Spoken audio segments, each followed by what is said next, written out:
Hello everyone, I'm the Enforcer, and welcome to the breaking news. Today's breaking news is that the Russians have launched a T'Pol-M intercontinental ballistic missile and a test from the area of Kasputin Yar inside of the Astrakhan Oblast. This was seen from the northern area of Iran as videos were taken showing the streak of the missile as it was traveling further and further into the atmosphere and on into low Earth orbit. We were able to see the streak right here, and according to local Iranian media, it was reported as an unidentified flying object. It was later discovered to be the T'Pol-M intercontinental ballistic missile, and it appears that the Iranian authorities were not informed that the launch was going to be occurring, so it came as a large shock to the public that the missile had been launched. Meanwhile, within the area of northern Iraq, we were also able to see another video taken of the test from Kasputin Yar of the T'Pol-M missile. We were able to see the missile streak here filling the sky, and we were also able to see the missile streak as well in another clip. We can see here the camera person, whoever this may be, pointing back up towards the sky, and once again showing us the streak of the missile. And a very clear sign that an intercontinental ballistic missile test had been launched.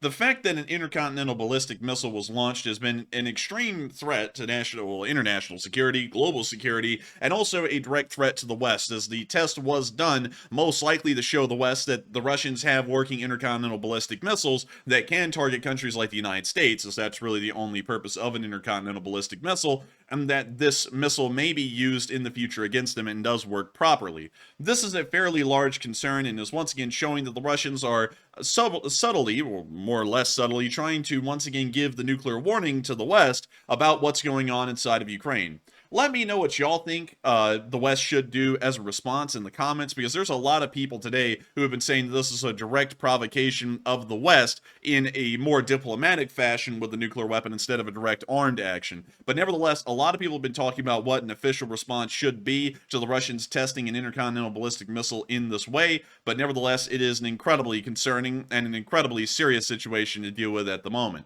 Meanwhile, inside the area of Orenburg, the Ural River reservoirs near to the dam at Energetik collapsed and led to a massive flood that has now filled the area from Orsk to Orenburg with massive amounts of flood water, spanning dozens of miles in both directions, and not only that, now funneling its way on into the northern area of western Kazakhstan. An evacuation has been announced inside the city of Orenburg, with the city of Orenburg being home to hundreds of thousands of Russian citizens. One can actually hear the flood alarms, or the evacuation alarms, being sounded right here.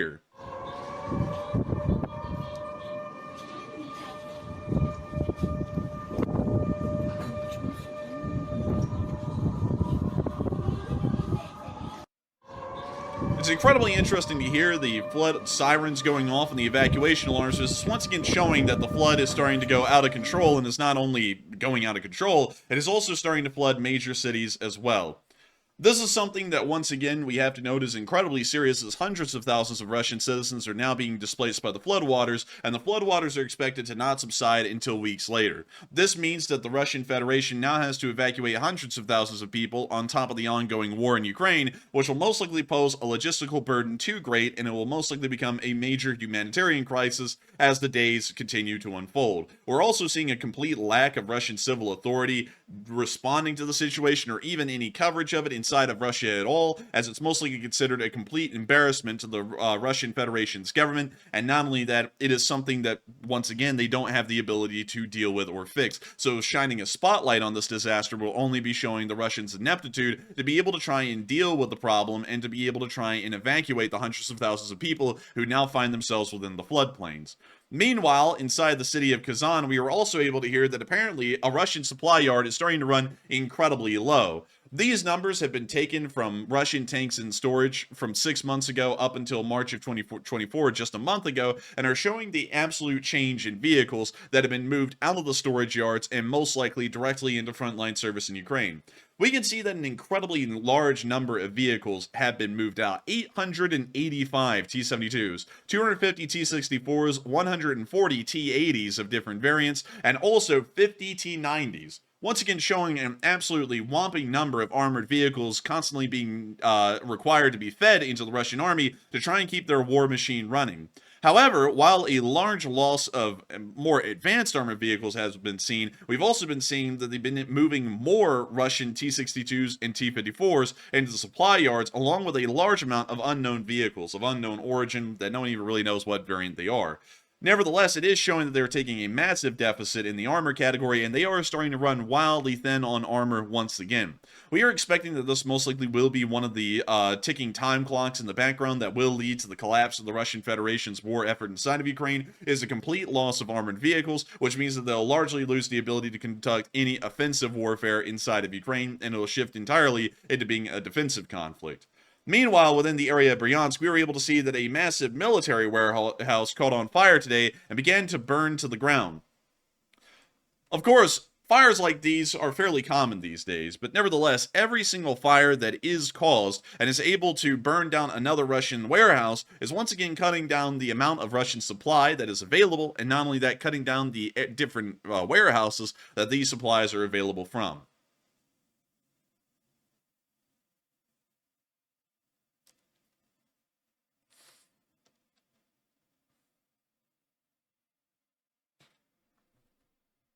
We see the fire continuing to burn, of course, an incredibly severe one, and it doesn't really appear that the fire brigade was responding anywhere in the area, but still, once again showing that either partisan attacks or Ukrainian attacks are proving wildly successful in cutting down Russian supply availability and making sure that the Russians do not have a lot of supplies to count on into the upcoming future.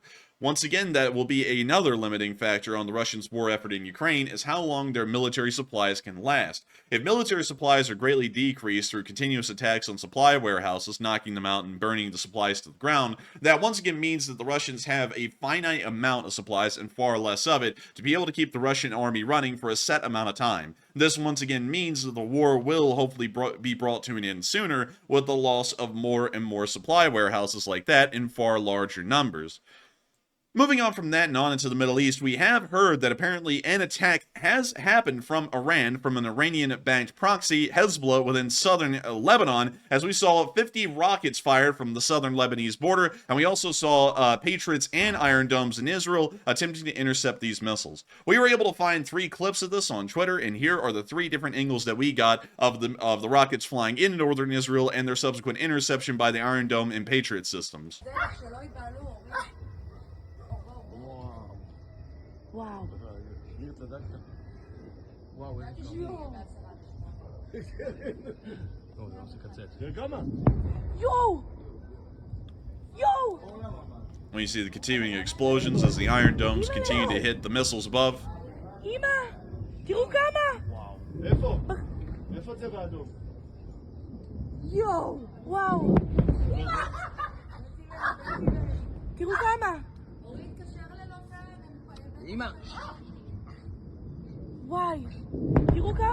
You see the interception is still continuing very deep into the clip, once again showing the absolute volume of rockets that were fired from southern Lebanon.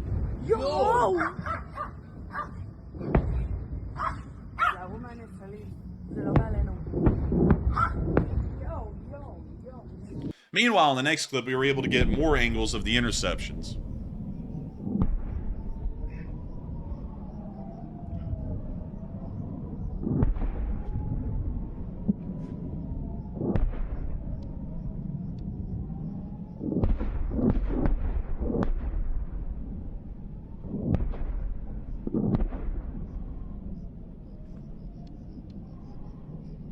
And then finally, our last clip of the Patriot and Iron Dome interceptions.